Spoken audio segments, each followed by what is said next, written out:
Hello everybody, Leo here, and I am out today racing some thunderstorms. We've got, isn't that pretty? Beautiful, isn't it? We've got 2 days worth of heavy thunderstorms inbound, and I'm trying to get my story done, get to all my sites before the rain starts. I have a story and a half for you guys today. Like I said, we're back in Matewan today, but honestly guys, there are tons of stories here that are on our list. This is the old Matewan massacre site right here, for example. The violence here was very much like the old stories from Tombstone, with showdowns in the streets and lawlessness on full display. As you can see, the streets of Matewan are pretty quiet right now, besides a tourist or a trail rider here and there. But August of 1920 was a totally different story. We've covered the story of the Matewan massacre involving Sid Hatfield before, so we won't get too much into the details. I'll leave a link to the Matewan massacre video if anyone wants more details, and right over there is the Matewan massacre site, right there on that very corner, as a matter of fact. For now, we'll just suffice it to say that Sheriff at the time, Sid Hatfield, Mayor Testerman here in Matewan, and several coal miners and locals confronted the Baldwin Felts agents as they waited for the train to leave Matewan on May 19th, 1920. That's what that's about as well. But anyhow, within 15 minutes, 10 people were dead. By the end of the shootout, Mayor Testerman, 7 Baldwin Felts agents, including Albert and Lee Felts, and 2 other townspeople were dead. The conflict in West Virginia Coal Town had escalated to the point where martial law was declared, and federal troops were brought here for a massive showdown called the Battle of Blair Mountain. And I've mentioned before, that my mother was a Blair, and that I've mentioned my family's connections to the Hatfields and McCoys. So what happened when the dust settled? Well, Sid Hatfield, who had escaped injury at the shootout in Matewan, became a symbol of the miners' struggle against tyranny and violence.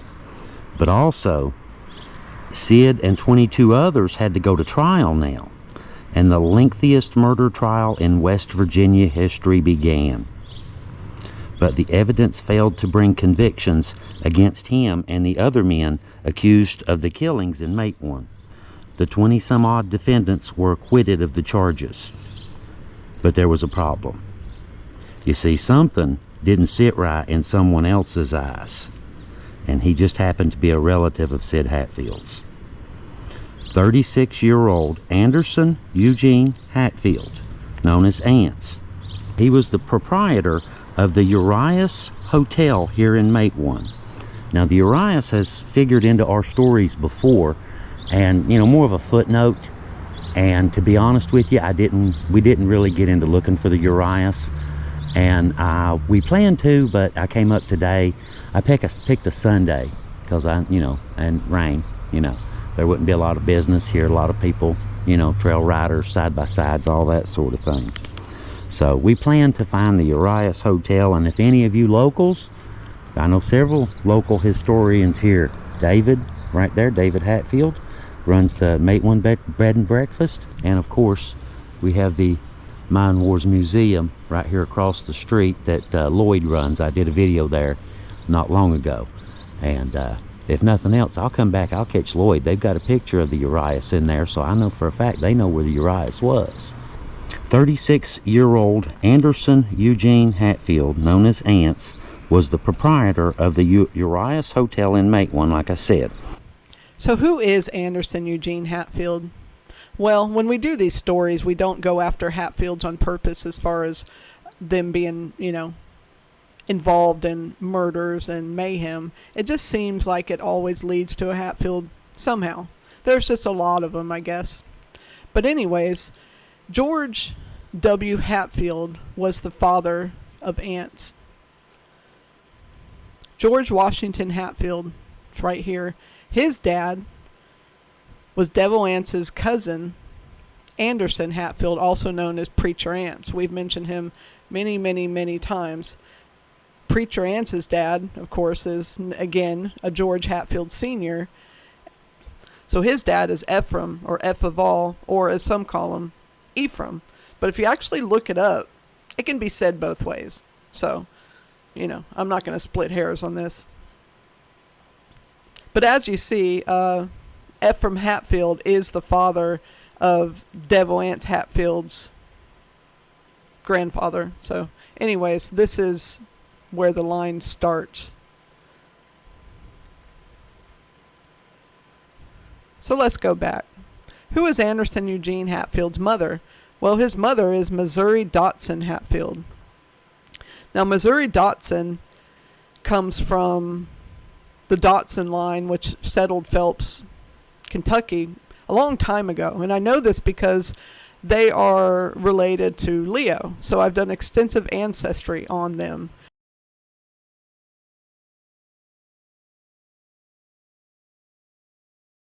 Missouri Dotson is actually the daughter of one of Leo's uncles named Ransom. So she would be related, sorry about the thunder outside, she would be related as well as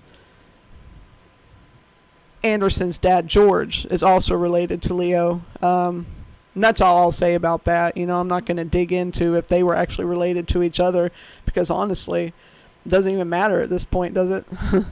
But anyways, as Leo said, Anderson was 36 years old. He was the father of, as you can see here, Anderson Eugene Jr., who eventually grew up to own the Hatfield Sporting Goods in Williamson, West Virginia, where we live. If anybody remembers that, I certainly wasn't here. They used to call him Dickie. So he was married to Victoria Wolford Hatfield. The Wolford family has been here a long time as well. They're very intertwined with the other families in the area. And there's lots of Wolfords around here. So let's look at census. So right before Anderson was murdered, census has him as being married to Victoria, a proprietor keeper of a hotel. It was just him, her, and little Eugene.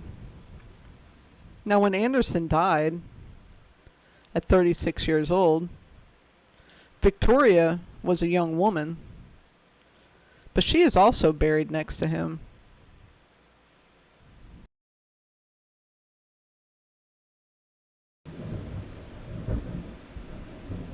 Well, this storm just makes the story very ominous, doesn't it? Anderson Eugene Hatfield, known as Ants, was the proprietor of the Urias Hotel in Matewan, like I said. He also testified before a grand jury, and some of the miners were indicted because of his testimony. As he left the courthouse, he heard someone shout a warning that his time was limited now. Ants was a relative of mine, and we actually did a story on his brother Boyd already. It's also interesting that the 103rd anniversary of this event here that we're talking about is just a few days away. So we thought that was a little bit, that's kind of ironic, just a little bit, a little coincidental perhaps. Anyway, Ants was sitting outside the Urias Hotel one warm night on August 12th, 1920. Now you know how that is. It's probably hot and they're just sitting out on the porch having some lemonade or whatever. Anyway, reports say that the lights had flickered for just a second and then shots rang out as he was ambushed. A bullet tore through his chest and passed through the jaw of a man sitting talking to him, Dr. Edward Simpkins. Both were rushed to the hospital where Ants died, and Dr. Simpkins recovered eventually. He was a coal miner doctor, ironically. He took care of the coal miners. a man named Fred Burgraff was charged with the murder, but everyone knew that Sid Hatfield was involved, if not directly, then indirectly. Ants wasn't the only witness to die. Another murdered witness was Harry Staten, a justice of the peace of Mingo County, who testified that he had heard Sid Hatfield bragging the night of the massacre that he had killed Albert Phelps, Lee Phelps, and C.B. Cunningham. Other witnesses to this shooting had been enticed or forced away from Matewan, and a number of them had been brutally assaulted and beaten. The worst being another killed by Fred Burgraff, the same dude we just mentioned. J.W. Ferguson is about the most disturbing on record. At the Matewan massacre, he was evidently shot while running away, but succeeded in reaching the house of Mrs. Mary Duty, which is situated on the outskirts of Matewan here. When he reached Miss Duty's house, he was unarmed and told her, "I am shot. I never fired a shot," and requested the assistance of a doctor and the privilege of remaining at her house. A number of men came rushing through Mrs. Duty's house and fired at this man while he was sitting in a rocking chair. He attempted to escape by climbing over a fence, and while climbing over this fence, he was shot point blank by Fred Burgraff. When his body was examined, it was found that he actually had 6 bullet holes. But regardless, things like this always come back around eventually. Regardless of who's right or wrong, fate sometimes steps in and changes everything. Sid Hatfield was gunned down a year later on the courthouse steps in Welch, West Virginia, while going to another court hearing. You really can't live a life so fast and furious with guns blazing hot without eventually catching you on fire as well. Live by the sword, die by the sword. So now Sid was a martyr either way, loved by the people who lived here and hated by the coal barons and their powerful political friends. He mentioned many times that he was okay with dying for his beliefs, and he did just that. He was 27 when he died. Today, like I said, today is a Sunday, so most of the town is closed today. I'm going to poke around a little bit, and just out of curiosity, just to see if I can actually find out where the Urias Hotel stood at. After that, I'm going to take you guys to visit Ance Hatfield's grave, to say hello and to say goodbye. Now right here is where the Battle of Matewan, the Matewan Massacre, I tried to time that right, guys, so it would end. This is where the events took place. This is the site of the Matewan Massacre. And the historic sign is right here. Tells a little bit of information about it. And the actual bullet holes from the Matewan Massacre are right there. And there's more of them on up. I just wanted to show you guys this. This place was wild back in the day. It sure was. But anyhow, like I said, I'm gonna kind of poke around town just a little bit and see if I see anybody. I went by David's, but he's not there. Now, I know a few other people. Technically, I know where they live. I could just go to their house. You know, they would probably be happy to see me, you know, hey Leo, how you doing, that sort of thing. But you know, I really don't want to go to somebody's house and interrupt their Sunday afternoon or Sunday morning to ask a question, you know. So we'll just poke around, and for now I'll see if I can find it on my own. If not, I'll draw in a few friends here in the near future, and we'll see if we can't find this place. I'd really like to know where the Urias Hotel stood at. My curiosity has been piqued. Okay, now this is the mouth of Dials Branch in Blackberry, Kentucky. Now there's a real pretty little church sitting right there. But where we're going is up here on this hill up here.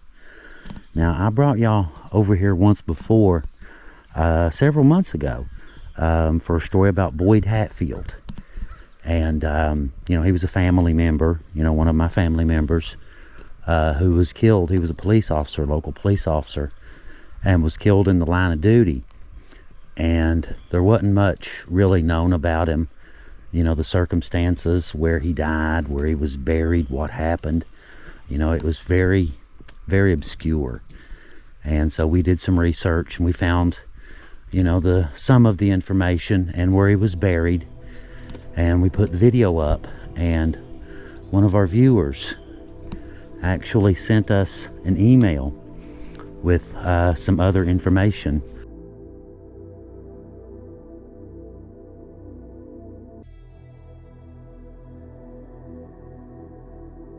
That he was supposedly killed in the line of duty as a local police officer. And where we're going, Ants is his brother. And it seems, I mean, it's one thing you find out, you know, you have a relative, you know, who died. You know, you're kind of blown away by that, to be honest. You know, it's a surprise. And then find out that you have another relative that you didn't know about right beside of him, his brother, who was also murdered during the mine wars. Oh yeah, I had to come back over, and as you can see, it's all up. I mean, it's really steep. This is about a 45-degree angle here, give or take. It's pretty close to it, but it's steep, so bear with me. I'll get you there in a minute. The last time I come over for Boyd's video, the gate, I don't know if you guys remember this, when I opened the gate fell off. And, you know, I did my little video, that kind of thing, told y'all the story, and then fixed the gate back before I left. There's the gate. This is the one time in all the videos that we've done that I actually know where I'm going. Usually, that's not the case. It is today, though. Alright. Now, you're not going to fall off on me, are you?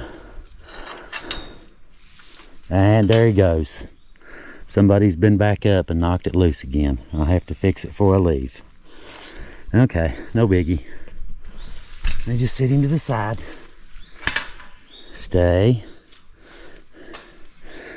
Alright, I'm going to have to fix this first, guys. I'll be right back. I'm going to shut my camera off just for a second. It's going to fall down if I don't. Okay, got the gate fixed. She ain't going to fall. Tightened it down a little bit better this time. Hopefully it'll stay.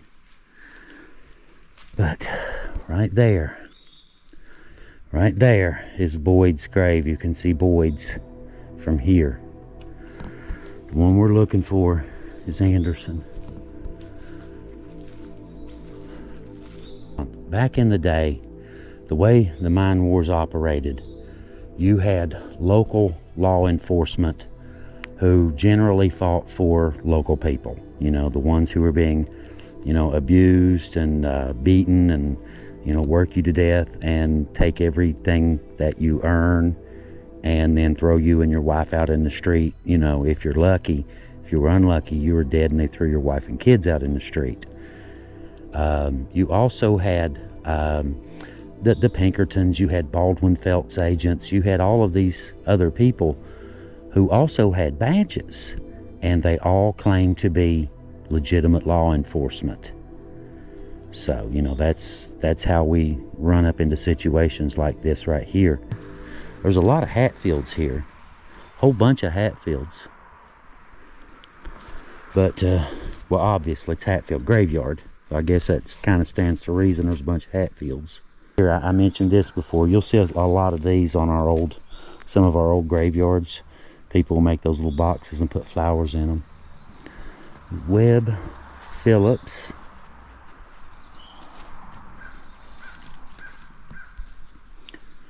Emerson Hatfield. And we are looking for Anderson, is who we're looking for. This is William Jeff Webb, 1932 to 1995. That was my stomach growling in case anybody was curious what that sound was. I'm not about to be attacked by some strange animal. Look at these. Look how pretty. It'd be us, Heather. I can see us doing something like that. This here is Victoria W. Hatfield, 1882 to 1972. Like 1882 just kind of figures into a lot of stuff, doesn't it? You know, it's a popular year, people moving out west, and you hear a lot of stuff, a lot of movies, things like that. Anderson Hatfield. Here we go. This is the one we're looking for, right here, right beside of it. And right there's Boyd. Right there's Boyd, and right here's Anderson. Anderson E. Hatfield, born July 2nd, 1884, and died August 14th, 1920. 36 years and 12 days, resting in hope of a glorious resurrection. Now, folks, by all accounts, as near as we can tell, the only thing this man did wrong was testify in court what he saw. Imagine that. Of course, I guess that happens in our modern world too, doesn't it? You know, gangs and things like that, they'll kill you if you know something on them. So, I guess we do have a modern correlation to go by, you know. It's stuff like this is still exists. But there he is, Anderson Hatfield, right next to his brother.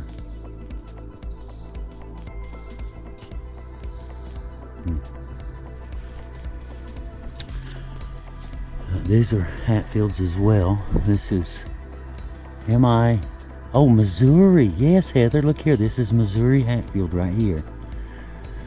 Born 1876 and died 1913.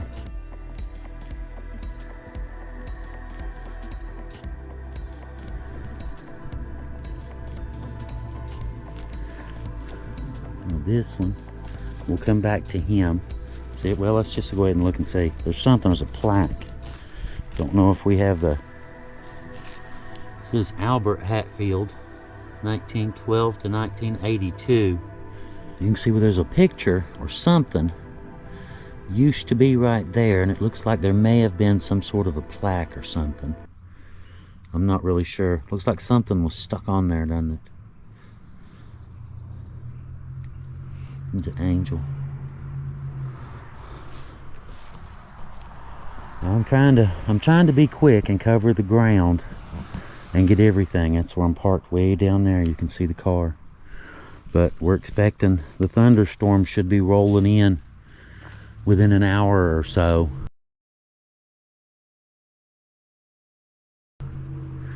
So we'll try to cover this. I see another Boyd right here, born in 22. This is Cassius Witt Hatfield, born in 1908 and passed away in 1952. In after time, we will meet again. After time. Interesting, isn't it? Never heard eternity called that, after time. I believe, if I'm not mistaken, this is Boyd's son. Let me fix this real quick. This is Boyd Weston Hatfield, Corporal, U.S. Marine Corps, World War II. Trying to do it without moving anything, you know. 1922 to June 18th, 2004. Makes you proud, don't it? You know, you have a lot of family members who fought in wars and turned our country and our world into what we have today. You know, it would have been a totally different place if not for people like that. That's why whenever I run up on a military grave, I always stop and take a minute to honor them. Louisa R. Hatfield, 1892 to 1962. And of course Boyd. This was the relative that started it all. I found this graveyard. And, you know, that's one of the good things about what Heather and I do. You know, we can take all these old stories and, you know, not to brag or whatever, but we're getting to be halfway decent little investigators these days. You know, we're starting to get there. But, you know, it's just cool that, you know, through YouTube platform, you know, you guys, that, you know, you get out here and you do this kind of stuff. And, you know, I've learned a lot about my family. I mean, I knew they were involved in, you know, the Hatfield-McCoy feud and the mine wars and all this kind of stuff. But I didn't really have, I had no clue how extensively my family was involved in all this kind of stuff. So, you know, this has been a real eye-opener for me for sure. Genealogy is wild. Okay, now this is Esta Hatfield, born looks like, I can't really tell the birth date. The death date is September 20th, 1911. So I'm guessing this is a child because that's a 9. And that would make him 11. Oh, I see. I can see the tops of 2 1s here. March, not stillborn, but very young. March 5th to September 20th of 2011. So yeah, this looks like a child. And you can see where that one's broken.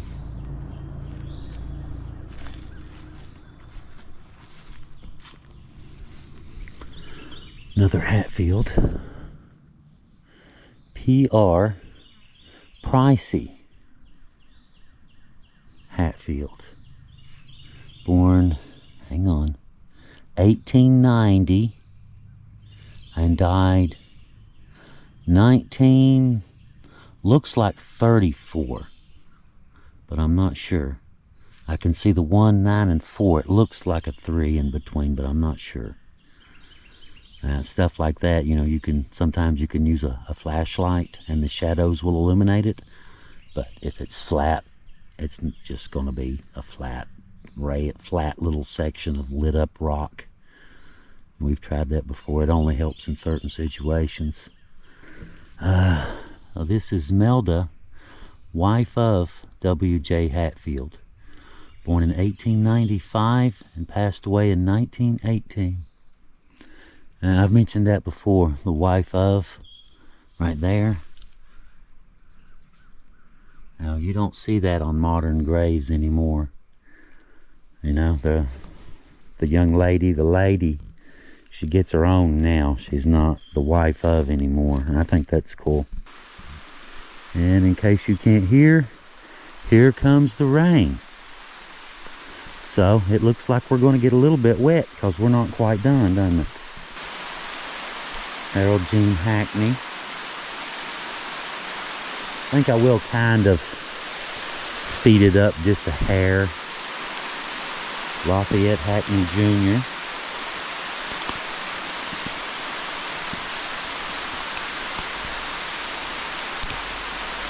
Ola F. Sullivan, 1915 to 1918, 3-year-old. And Julius Sullivan, 1929, presumably the father, but I'm just guessing. Look at the picture. born in 1913 and passed away in 1929. And just in time too. It's coming down pretty good now. I guess you guys can see some of it. I don't know how well rain transitions on the camera, but it's just beautiful out here, isn't it? Look at that. It's nice and warm. It's like 85. It's not cold at all. The rain kind of feels good, to be honest.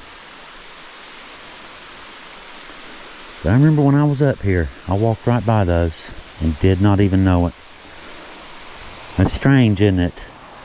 You know, you're doing these videos and you run into a family member who did something really awesome and was murdered in a line of duty, and it leads you to another family member who was killed in the mine wars as well. Just sitting on a hotel, sitting on the porch of his hotel on a hot summer evening, hot summer night, and got jumped, got ambushed. It's a shame, isn't it? You know, you hear about all these old stories, and you know, and it just doesn't really hit home until when you come out here and you do all these stories. And I'm very proud of my family. I really am. You know, and here I am, all these years later, running around from graveyard to graveyard with a GoPro camera showing this stuff to you guys. World's weird, isn't it? You can see some old fire trucks down there. That's the gentleman. He let me park over here last time. I didn't see anybody this time, so I parked over beside the road. I didn't want to pull on anybody's property. But anyway, guys, I appreciate y'all coming along with me today on this little journey. And I'm sure a lot of people have a lot of ancestors who did, you know, heroic things in this war and that war and all that sort of thing. And it makes you proud. You know, it makes you proud of your family, the things that they accomplished. And, you know, while facing absolutely insurmountable odds. You know, you can't win. There's no way you can win. But they did anyway. You know, they went and won anyway. They conquered this area. They managed to come into a place that was just completely wild, and still is to this day. I mean, you can see it for yourself. This wasn't no easier to get through 100, 150 years ago. It wasn't no easier to get through. It was harder to get through. These were some hardy people, weren't they? They really were. Anyway, rest well, guys. Maybe one day we'll see you. We'll see. For now, guys, thank y'all for coming along. Like I said, coming with me on this little journey here today. Very much appreciate y'all. Appreciate y'all watching our channel and all this stuff too. But you guys have a really good day. And we'll see you next time on the Hillbilly Files. Leo out.